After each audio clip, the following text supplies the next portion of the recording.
A hellaciously fun night between the Nuggets and the Jazz. Keyonte and Jamal bring back memories of the bubble with Donovan. Jazz pull up the tricks against Jokic. The officials fail, and the Jazz fall 128-125 to the Denver Nuggets here in Salt Lake City. David Locke along with Ron Boone for tonight's edition of POSTCAST. And that was a great deal of fun. Let's start it off with that part of it, Ron, the duel that went on between Keyonte George and Jamal Murray. It did feel a lot like the bubble. Jamal Murray taking over, Keyonte answering. Keyonte scored 10 straight at one point. Murray finished the night with 45 for Denver. That was incredible.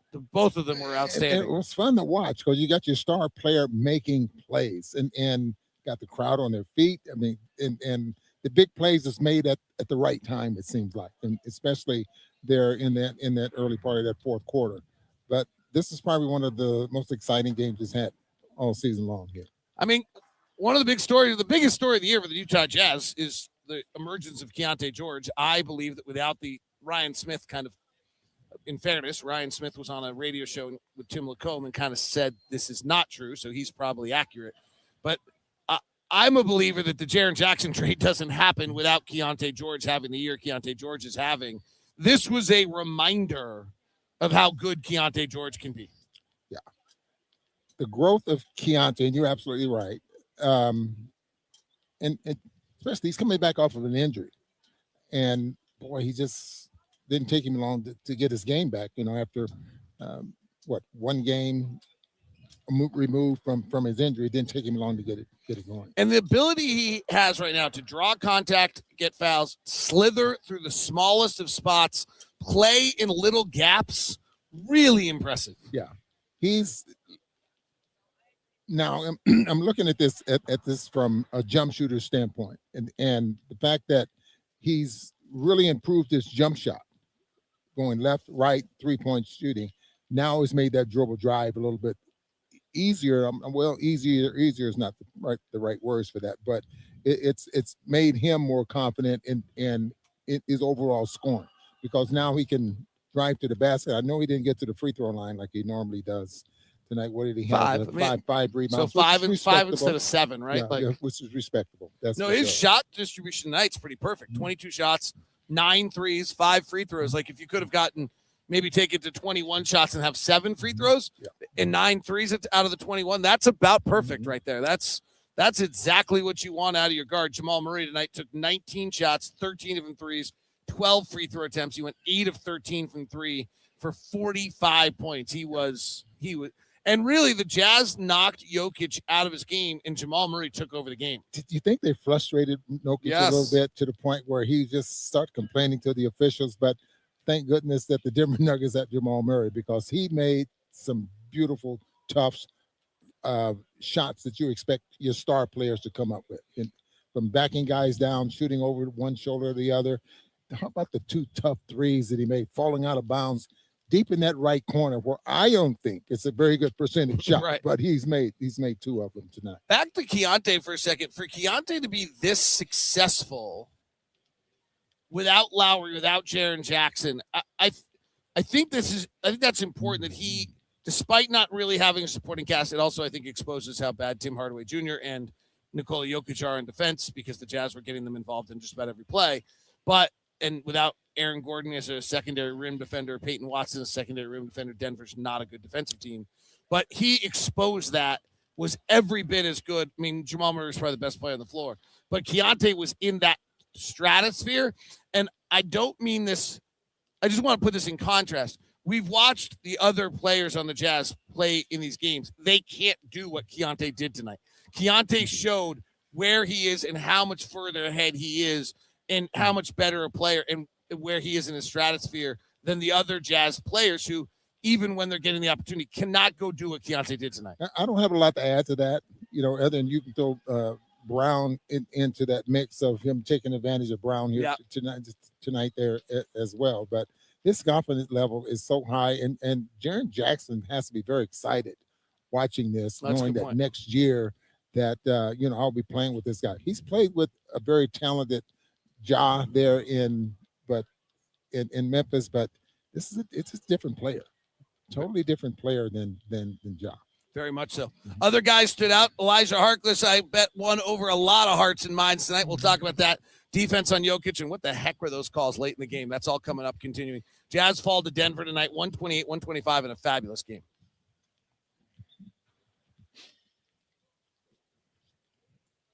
Today's show is brought to you in part by Betterhelp.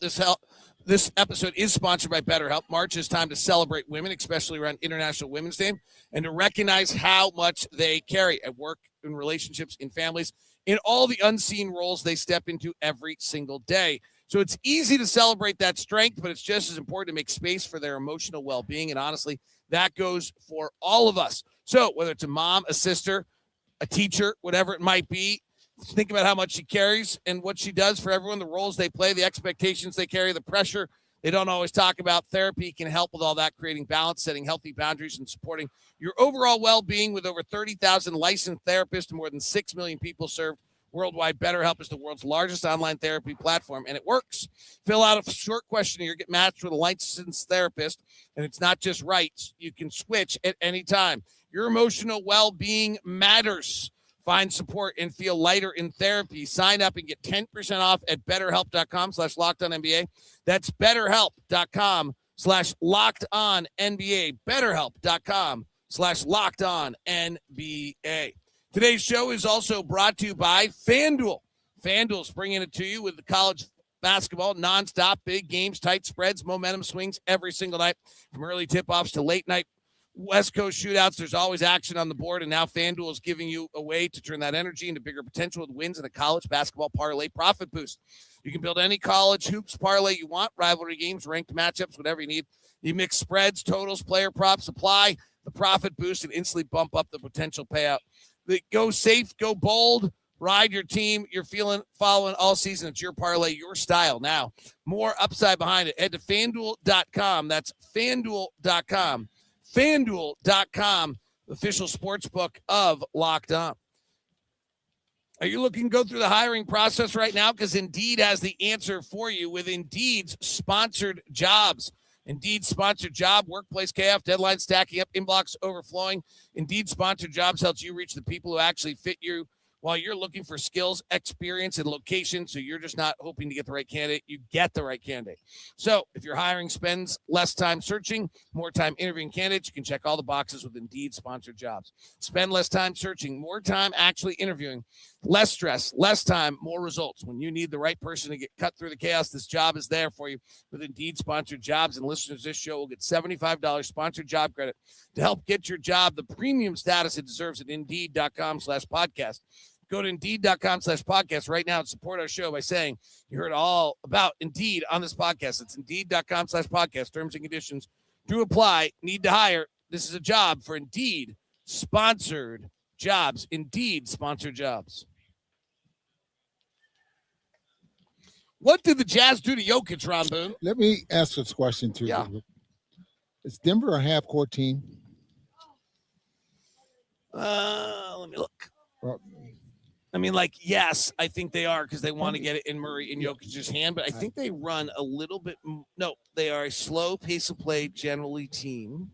So what is They it? play in transition. Last I checked, in the bottom half of the league. So what does that say for a team that leads the league at 120 points a ball game? Well, they're the best half-court offense in the NBA by a mile. Without a doubt. So, and they ended up tonight with 28 points.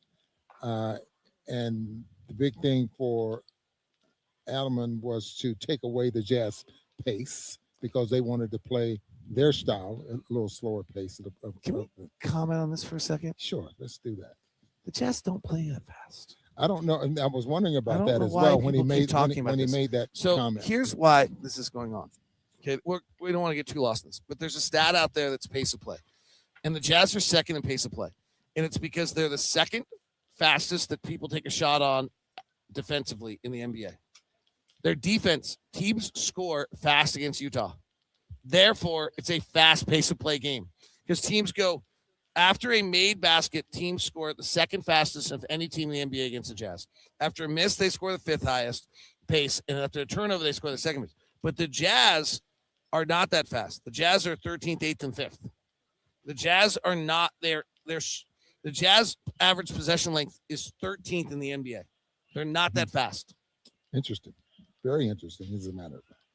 But they are very fast, allowing someone to score. All right. What did they do to Jokic? They frustrated him, first of all, and they took away how often did you see him play in the middle of the floor? All the time. But how often did you see him play tonight in the middle of the floor? Well, I thought he was took everything at 15 feet. Where they were playing off of him, No, he didn't get that.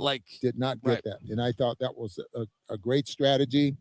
And they frustrated him to the point where he was complaining to the. He does that all the time anyway. Yeah. But the game plan was great. Even though they didn't win, it did. So what they did was they put a little guy on him, and they did a lot of stuff where they also little guy and they fronted him. Made it hard. Why does that work?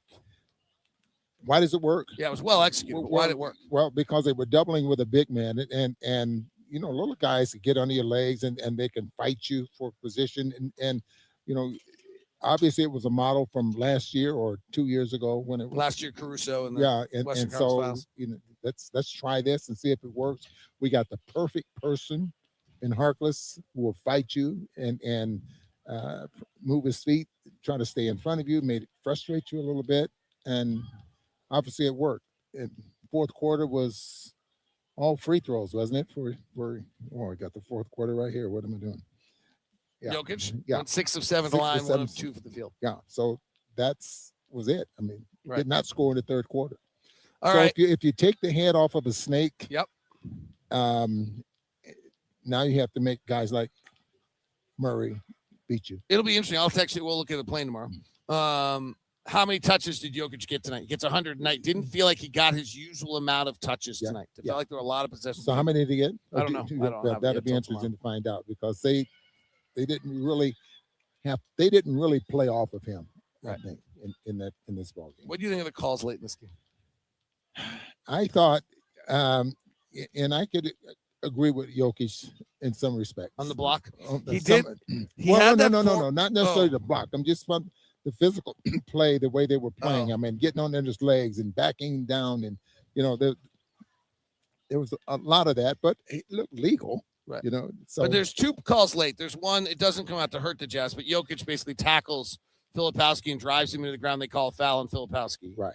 There's also the foul on Ace Bailey where Jokic hooks Ace Bailey and then turns and spins and gets the foul called. Yeah. And then there's the play where Keyonte's driving. Jokic has the forearm, which I will say Jokic never extends that arm, so it might have been a legal guarding position, and then blocks the shot and they don't call it a foul. What were your thoughts of these 3 calls late? Well, it's veterans getting a veteran being smart, and I don't know, veterans get the calls, David. Right. Yeah. Elijah Harkless is really interesting because he was great tonight and he had an impact. He also went 0 of 5 shooting. But he also had, he did great things. He was fabulous. But that's still that's the question, right? Yeah. That's what Elijah Harkless defense did not appear today. Elijah Harkless defense has been like this forever. Will loves him. He's got to make shots to be able to play in the NBA. Yeah, he's got to be a reliable shooter. Right. I mean, he gets 5 shots tonight, only 3 assists. What's that? 6 fouls, 2 steals, did not turn the ball over. So the only place that he hurt the Jazz was the fact that he didn't knock down any open shots in the most minutes he's played all season long. 27 minutes. He played great. I thought Kyle was really good tonight. Kyle looked very good there as well. I thought, I thought everyone made a contribution tonight. And I think when you start giving out stars, you got to look at who made the contribution. That third period was at the second period that substitutes coming in. Collier comes in and Conchart comes in. I think Sensabaugh. And then McCulloch was the one that made the big, I think 3 of them in that quarter. So I think all the guys made a contribution. All right, so you're going stars across the board? I just think this is a game that everyone made a contribution. I think stars across the board. That is, and even though there was some guys. There's generous of you on two occasions, but if everyone gets stars, since we've denied people stars recently, I will support you for everybody getting stars. I think it's a little generous, but I'm still going to give it to you. I think just denying 1 person or 2 persons, David, is just this mean. just mean. Wow, your participation trophy, huh? You believe in participation You're just a trophies. mean person, David. Wow, you believe in participation trophies. All right. Wow, Ron Boone's a softie. Let's go home, David. Let's call him Sharman. See you guys.